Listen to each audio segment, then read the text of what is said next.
നഗരമധ്യത്തിലെ ചവറ്റുകുട്ടയ്ക്കരികിലിരുന്ന് അയാൾ ഇങ്ങനെ ചിന്തിച്ചു. ഞാൻ ആത്മഹത്യ ചെയ്യുകയാണ്. എന്നെ ആർക്കും വേണ്ട. അല്പം കഴിഞ്ഞപ്പോൾ ഒരാൾ വന്ന് ആ ചവറ്റുകുട്ടയ്ക്കുള്ളിൽ നിന്ന് കാർഡ്ബോർഡുകൾ മുഴുവൻ എടുത്തുകൊണ്ടുപോയി.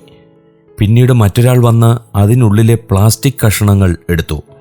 കുറച്ചു കഴിഞ്ഞ് ഒരു നായ ആ കൂട മറിച്ചിട്ട് ഭക്ഷണ അവശിഷ്ടം മുഴുവൻ കഴിച്ചു. പിന്നാലെ വന്ന പശു മിച്ചമുണ്ടായിരുന്ന പഴത്തൊലികളും തിന്നു. അയാളുടെ ചിന്ത മാറി. ഈ മാലിന്യക്കുട്ടയിലെ വസ്തുക്കൾക്ക് പോലും ഇത്രയധികം ആവശ്യക്കാരുണ്ടെങ്കിൽ എന്നെ ആവശ്യമുള്ള ആരെങ്കിലും ഉണ്ടാകില്ലേ? ഞാൻ എന്തിനു മരിക്കണം? എല്ലാവരാലും സ്വീകരിക്കപ്പെടുന്നവരായോ ഉപേക്ഷിക്കപ്പെടുന്നവരായോ ആരുമില്ല. ആരും എല്ലാവരെയും അംഗീകരിക്കില്ലെന്നേ.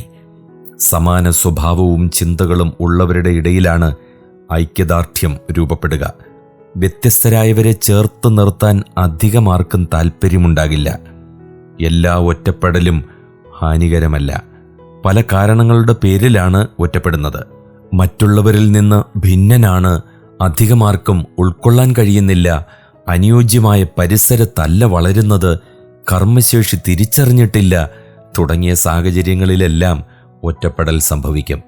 ആർക്കും വേണ്ട എന്നതല്ല, വേണ്ട ആളുകളിലേക്ക് എത്തിച്ചേരാൻ കഴിഞ്ഞിട്ടില്ല എന്നതാണ് ഒറ്റയ്ക്കാകുന്നതിലെ യാഥാർത്ഥ്യം. എന്തിനും ഉപകരിക്കുന്ന വസ്തുക്കളോ എല്ലാവരും ഇഷ്ടപ്പെടുന്ന ആളുകളോ ഇല്ല.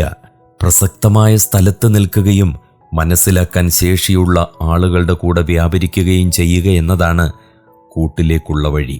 ഉപയോഗമില്ലാത്ത വസ്തുക്കളെല്ലാം എല്ലാവരും എങ്ങോട്ടെങ്കിലും മാറ്റിവെക്കും.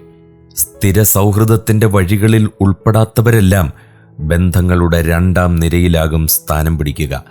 ഏതെങ്കിലുമൊക്കെ ചങ്ങാത്ത വലയത്തിൻ്റെ മുൻനിരയിലാകുക എന്നത് അതിജീവനത്തിൻ്റെ അടിസ്ഥാന ഘടകമാണ്. സമാന സ്വഭാവമുള്ളവരെ കണ്ടെത്തണം. പ്രവർത്തന സാധ്യതയുള്ളിടത്ത് നിലനിൽക്കണം. ഊഷ്മളതയോടെ ഇടപഴകണം. സ്വയം പുഷ്പിക്കാനൊരിടം കണ്ടെത്തണം.